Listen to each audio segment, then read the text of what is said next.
Bonjour à tous, je suis ravi de vous retrouver aujourd'hui pour une nouvelle vidéo du format réflexion. Et oui, ce format n'a pas disparu, il reste dans mon cœur et c'est simplement qu'on a eu beaucoup de difficultés à maintenir les une vidéo par jour. Je vais donc m'organiser pour les tourner 2 par 2 ou 3 par 3 pour faciliter et je vais essayer d'en prendre d'avance, comme ça on n'aura plus le problème. Normalement, si tout se passe bien, on aura une vidéo par jour, tous les jours à 18h sur cette chaîne. Ce serait l'idéal. On est en train de réfléchir à quelques détails, par exemple, est-ce qu'on va mettre des miniatures, etc.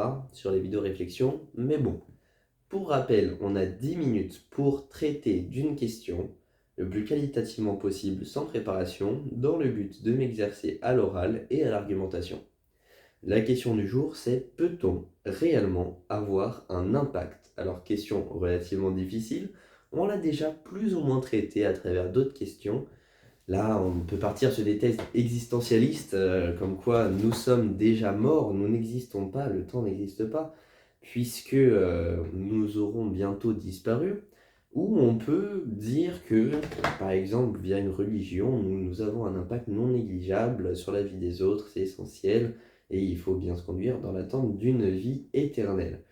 Alors, dans un premier temps, on va plutôt aborder le côté défaitiste, si j'ose l'appeler comme ça, où on va expliquer pourquoi nous n'avons pas d'impact, et après, on essaiera d'argumenter l'inverse. Pourquoi nous n'avons pas d'impact et pourquoi nos actes sont vains? Ça, c'est une vidéo qu'on a faite il n'y a pas très longtemps. Nos actes sont-ils vains? Très honnêtement, je tends un peu vers cette thèse. C'est-à-dire que nous serons bientôt morts, donc dans un bientôt relatif, c'est-à-dire d'ici une centaine d'années, on sera mort, c'est certain. Ensuite, il y aura une partie de nous qui va subsister à travers les proches qu'on aura, les vidéos YouTube, typiquement, ou que sais-je. Il y aura des traces de notre passage sur Terre. Au bout d'un moment, notre existence sera plus ou moins effacée, puisque les personnes nous auront oubliés. Il y a certaines personnes vraiment extrêmement connues qui vont rester des millénaires. Il y a des personnes qui ne resteront que quelques dizaines d'années. Mais au fond, est-ce que ça change vraiment quelque chose? À l'échelle humaine, d'accord, mais à l'échelle de l'univers, quelques milliers d'années, ah bah c'est rien du tout. C'est rien du tout. Et si on se dit, oui, d'accord, dans 1000 ans, on se souviendra peut-être de moi si je suis super connu, mais dans 1 million d'années, qui dit que l'humanité sera même encore présente quelque part? C'est pas certain. Si la Terre a explosé, que le Soleil n'existe plus, ou que sais-je, je ne suis pas bon moi pour tout ce qui est physique. Mais s'il n'y a plus aucune trace de l'humanité, tout ce qu'on aura fait, tous les combats qu'on aura menés, qu'on aura pu mener, auront au fond servi à rien. Dans la mesure où il n'existe pas de vie après la mort et que ce soit simplement un vide où que nos souvenirs ne sont plus présents, qu'on ne sait plus rien, je ne sais pas. On ne peut pas prévoir ce qu'il y a après la mort. C'est pour ça que ces questions sont si difficiles. On peut essayer de faire des hypothèses plus ou moins probables. Par exemple, si je dis on va se retrouver dans une famille de poussins géants sur Mars, tu vois, ça c'est pas très probable. Si je dis il existe un Dieu, après il y a notre âme va monter au ciel, on a une vie éternelle ou que sais-je, un paradis, un enfer, tu vois, c'est un peu plus probable. S'il y en a qui disent on vit dans une matrice, une simulation informatique, c'est probable. Il y a rien. Il y a du noir, il y a du vide. C'est probable. On ne peut pas partir du principe qu'une de ces hypothèses est vraie ou fausse. On peut dire tout et n'importe quoi, on n'a aucune manière de le prouver, que ce soit vrai ou faux. Donc, raisonnons en termes actuels. C'est la seule chose que nous pouvons faire en tant qu'humains. Puisque nous ne pouvons pas avoir d'éléments de réponse sur ce qui se passe après notre mort, est-ce utile de raisonner là-dessus? Pas vraiment. Ce qu'il faut, c'est se poser la question de aujourd'hui, est-ce que je peux avoir un impact? Parce que là, on se pose une question à une grande échelle, à l'échelle de milliers et de millions d'années. Mais aujourd'hui, est-ce que par exemple, je peux avoir un impact sur le système? Là, la question peut très vite être répondue par un oui, puisque n'importe qui a la capacité de tuer ou de sauver. Et dans cette mesure, si n'importe qui se décide et arrive à tuer par exemple le président de la République ou une personnalité importante, il aura eu un impact non négligeable. Par exemple, des personnes qui font des attentats, c'est extrêmement négatif, ça je ne le remets pas en question. Mais ils ont un impact parce que tout le monde va parler d'eux. Les personnes qui jettent de la soupe sur les toiles, bah d'accord, certains diront ok, ils sont débiles, ça fait beaucoup de publicité négative, mais on parle d'eux, ils ont un impact. Après, est-ce que c'est un impact positif, un impact négatif? Ça, c'est un autre débat. Mais avoir un impact aujourd'hui sur la société, c'est possible. Dans quelle mesure? Ça va dépendre des individus. Si t'es Vladimir Poutine ou si t'es Jean-Michel du 64, forcément, ça va pas être le même impact.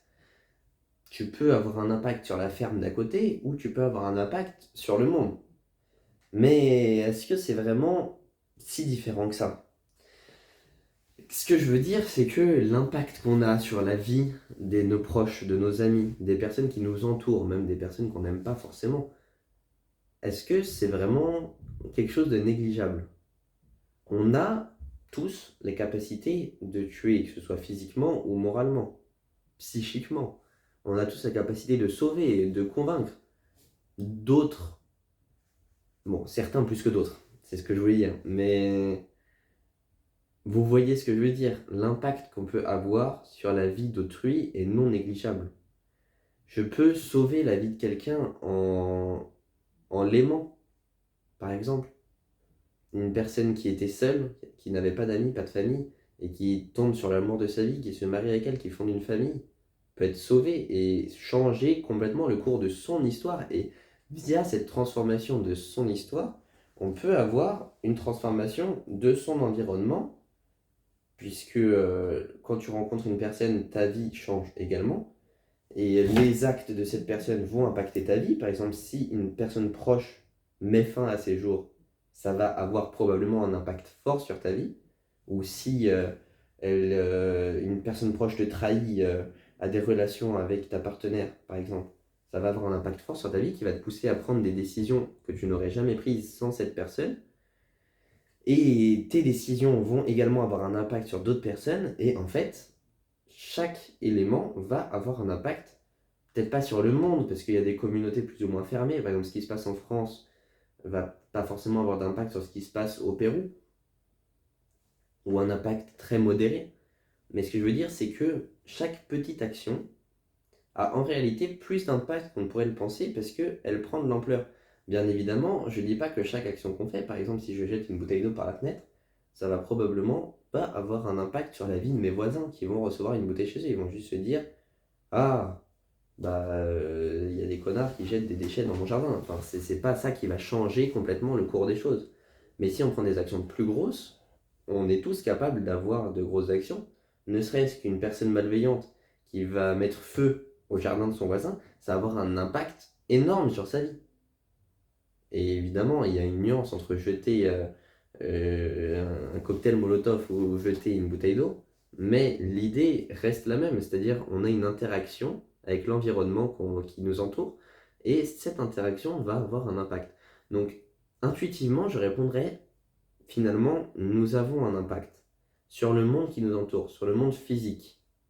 Après, il y a une dimension qui est au-delà du physique, qui est est-ce que, une fois que nous serons morts, nos actes auront eu un intérêt? Mais peut-on réellement avoir un impact? C'est très vague comme question. Un impact sur quoi? Sur la vie d'autrui? Oui. Oui, la réponse est sans aucun doute oui. Peut-on avoir un impact sur notre monde? Oui, à notre échelle. Par exemple, si tu es engagé pour le climat, que tu vas, comme moi, créer une association, même si tu as quelques dizaines de personnes qui te suivent, c'est un impact, un petit impact, mais c'est le tout qui forme quelque chose. Certains diront oui, mais c'est un impact si faible que c'est négligeable face à l'univers, face au monde. Et ça, c'est une autre question. Est-ce que ce qui se passe sur notre monde n'est pas négligeable par rapport à l'univers? Parce que globalement, on n'est rien. si tu compares à l'univers, mais ça c'est comme comparer par rapport aux millions d'années. Là, c'est remettre en question notre existence même. Donc c'est un tout autre débat. Pour conclure, je dirais que il ne faut pas vraiment se questionner sur notre existence. C'est juste le truc à se déprimer parce qu'on ne peut pas obtenir de réponses. Et se poser des questions sans avoir la possibilité d'acquérir des réponses, c'est se torturer inutilement. Inutilement, pas forcément, et il faut toujours nuancer, c'est-à-dire c'est important de relativiser, ça c'est quelque chose qui me choque beaucoup, des personnes qui n'arrivent pas à relativiser, qui accordent énormément d'importance à des futilités. Mais il ne faut pas non plus ne pas vivre à cause d'une hypothèse où on n'a aucune preuve selon laquelle on n'existerait pas. Je considère, et je suis certain, que on n'existe que très peu en soi, on n'est rien. Si tu compares à l'univers, si tu compares à l'échelle du temps, on n'est rien. Mais est-ce une raison pour ne pas vivre? Je ne pense pas. Au contraire, c'est une raison pour s'éclater. C'est une raison pour, d'après moi, essayer de vivre une vie la plus saine possible en essayant de toujours faire le bien autour de soi, en essayant de sauver un maximum d'humains. Il faut trouver un but à sa vie. Certains essaieront de sauver la planète par l'écologie, certains essaieront de sauver les âmes, je sais pas, si on pense aux évangélistes par exemple. Bref, on peut avoir un impact. C'est juste l'échelle qui reste à déterminer. Merci à tous d'avoir regardé cette vidéo. C'est toujours un peu bancal comme raisonnement, mais c'est le but du format, c'est pour m'entraîner. Merci d'avoir regardé si ça a été le cas. Portez-vous bien. Et on se retrouve dès demain, 18h, pour une nouvelle vidéo. Tchuss.